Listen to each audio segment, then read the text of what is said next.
Christmas in Chicago, and in the alleys and in the saloons beneath the elves have gotten drunk.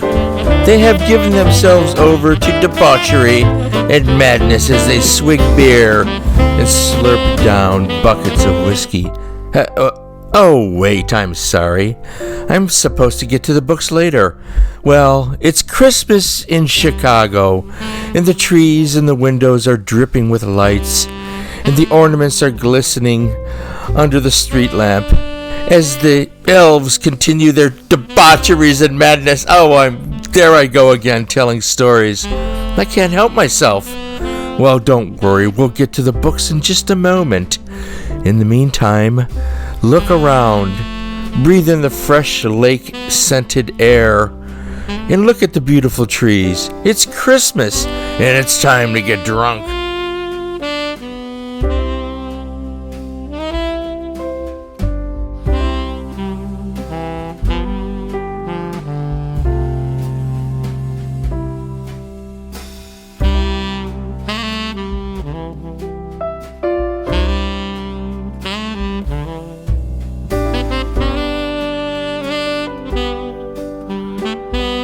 Hi everybody and Merry Christmas. Welcome to the Christmas episode.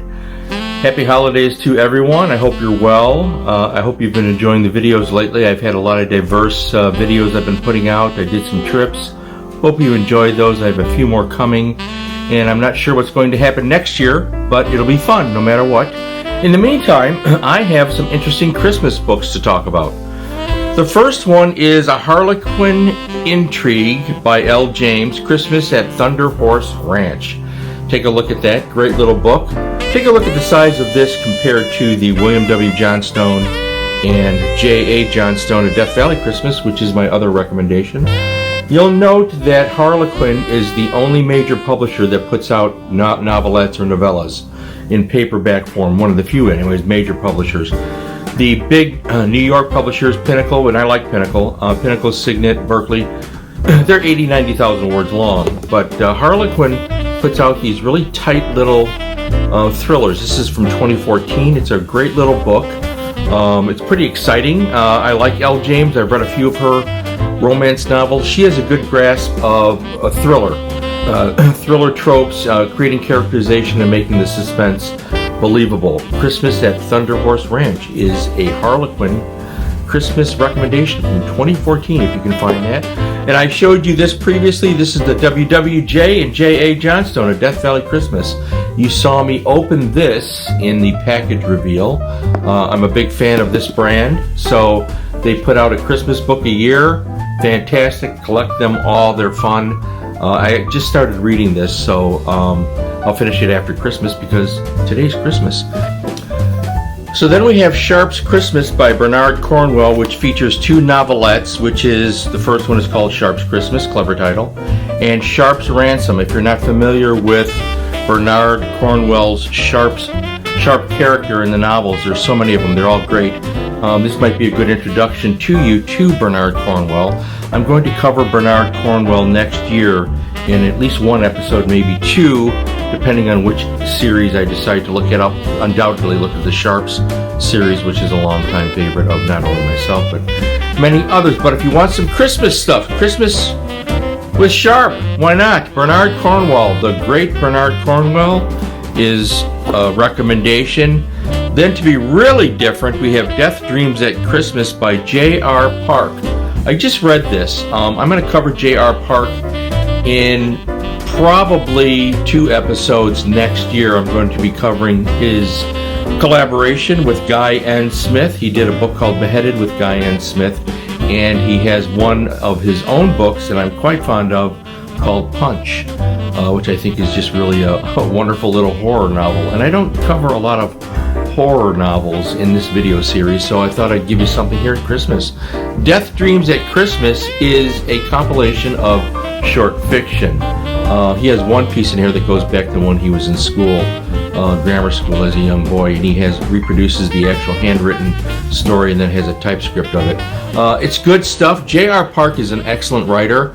He's the brains behind Sinister Horror Company.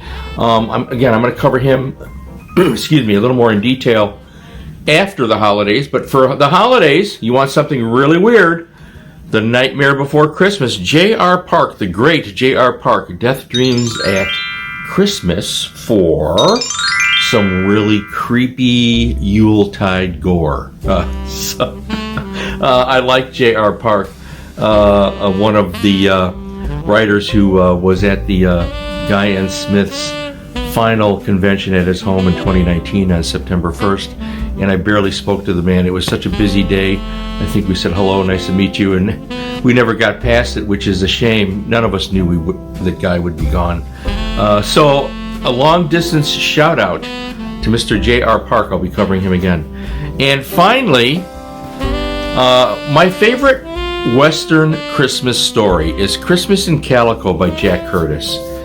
Here is the book, and it's a little novella.